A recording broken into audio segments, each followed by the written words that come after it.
तो एक छोटा सा कॉन्सेप्ट और देखते हैं, vote share and seat allocation. Seat allocation क्या, कि कितनी सीट्स लोकसभा में किसी पार्टी को मिली हैं, यानी कि उसके कितने कैंडिडेट्स कितने कॉन्स्टिट्यूएंसी में जीते हैं। वोट शेयर, टोटल पूरे कंट्री में कितने वोट मिला है उसको, यानी कि कितने % वोट्स उस पार्टी को गए हैं, वो वोट शेयर होता है। इसको सिंपल कॉन्सेप्ट से समझते हैं, सिंपल टर्म एक एग्जांपल से समझते हैं। समझ लीजिए एक पूरा स्कूल है, ठीक है, ये पूरा एक स्कूल है जिसमें 5 क्लासेस हैं, LMNOP। इसमें हर क्लास में 10 स्टूडेंट्स हैं, हर क्लास में 10 स्टूडेंट्स हैं।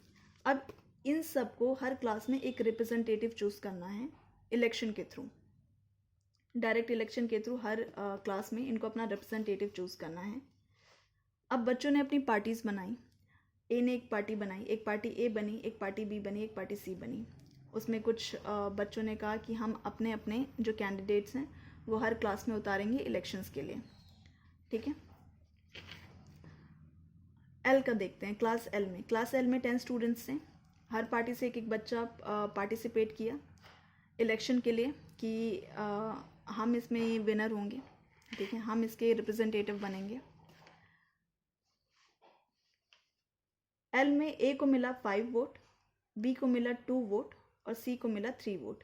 एक स्टूडेंट का 1 वोट है, तो ए जो है उसको इसको सबसे ज़्यादा वोट्स मिले हैं, 5 वोट्स मिले हैं, तो ए विनर हुआ। एम में देखिए, एम में भी 10 स्टूडेंट्स हैं, ए बी सी ने फिर से पार्टिसिपेट किया, ये दूसरे वाले हैं, ए बी सी ने पार्टिसिपेट किया, जिसमें ए को 6 मिला, बी को 4 मिला और सी को 1 भी नहीं मिला। तो इसमें सबसे ज़्यादा वोट ए के पास आया, ए विनर हुआ। क्लास एन, एन में 10 है, 10 स्टूडेंट्स अगेन। ए के पास 7 वोट गया, बी के पास 2 वोट किया और सी के पास 1 वोट गया। विनर कौन हुआ? ऑब्वियसली ए। उसी तरह से ओ में 10 स्टूडेंट्स अगेन, ए के पास 5, बी के पास 4, सी के पास 1, विनर ए हुआ। देन पी में 10 स्टूडेंट्स, अब ए के पास 1 वोट आया, बी के पास 3 वोट आए और सी के पास 6 वोट आए। इसमें सबसे ज़्यादा वोट सी को मिला, तो इसमें विनर कौन हुआ? इसमें विनर हुआ सी।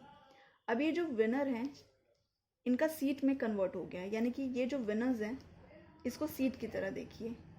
तो 1 2 3 4, पार्टी ए को 4 सीट मिली, पार्टी ए के 4 कैंडिडेट्स जीते, पांचों क्लास में 4 कैंडिडेट्स जीते, तो इसके पास 4 सीट्स आई। तो पार्टी ए की 4 सीट्स हुई। पार्टी बी का कोई भी कैंडिडेट नहीं जीता, किसी भी क्लास में नहीं जीता, तो उसके पास एक भी सीट नहीं आई, 0 सीट्स। पार्टी सी के लास्ट में यानी कि क्लास बी में पार्टी सी का कैंडिडेट जीता, तो उसके पास 1 सीट आई। तो ये तो हमारे पास सीट्स आई, यानी कि जितने नंबर ऑफ विनर्स उतनी सीट्स हमारे पास आ रही हैं, उतनी सीट्स पार्टीज़ के पास आ रही हैं। तो 4 कैंडिडेट ए की जीते, 4 सीट्स आई, बी का 1 भी नहीं जीता 0 और सी का 1 जीता तो 1 सीट आई।